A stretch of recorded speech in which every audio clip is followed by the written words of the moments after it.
Oh my God! Tibba ayyaana ilaalchisuun shunkurtiin gahan, timaatimiin gahan, xaafiin gahan akkasumas oomishaaleen garaagaraa hawaasa waliin bakka kanatti argama.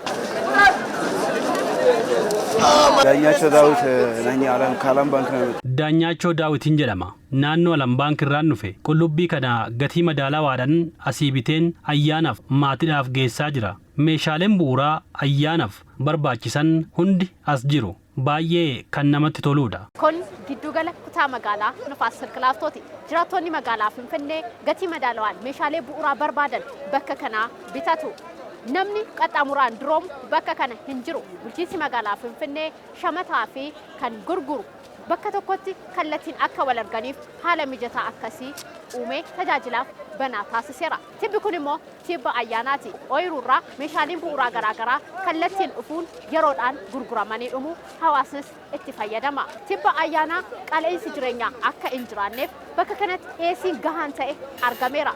Dhiyeessiin jiru maal fakkaata? Kan isin daawwachiifnu ta'a. Guutumaan guutuu humna qabnu dhiyeessaa irra uummataaf kifla katamaa jiru irratti raabsaa jirra. Ani amma Carqoos kifla katamaa irratti dhiyeessatan jira uummataa fi sirriitti dhiyeessaa irra. Hussein Yusuf hin jedhama jiraataadhuma naannoo kanaan. Baay'inaan gale shunkurtiin eengadda gatiinsaa baay'ee qaala'ee ture. Amma garuu deebi'ee bu'ee uummanni akka garaa isaatti bitataa jira. Dura akkas miti ture.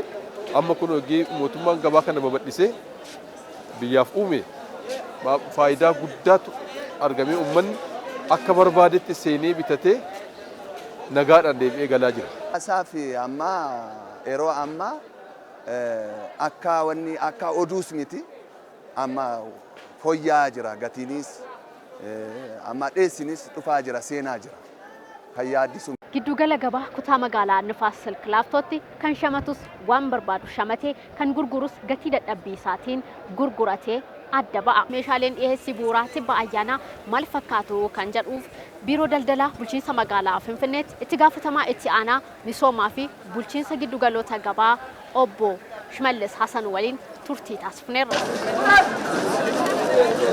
Jiraataan magaalaa dhiyeenyatti fagoo odoon deemne naannoodhuma jireenya isaatti oomisha kana akka argatu akkasumas immoo dallaalaa fi hojii adda addaa keessatti warra bobba'anii gatii qaala'insaa uuman kanarraa bilisa akka ta'u hojii guddaatu hojjetame jechaadha. Haaluma kanaan ayyaana kanaafis sirriitti itti yaadame jechaadha.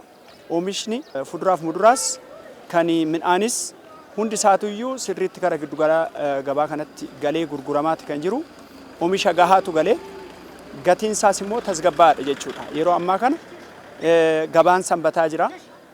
Baazaariin jira, giddugalli gabaa jira, iddoo hundattuu gurgurtaan kun raawwachaa jira.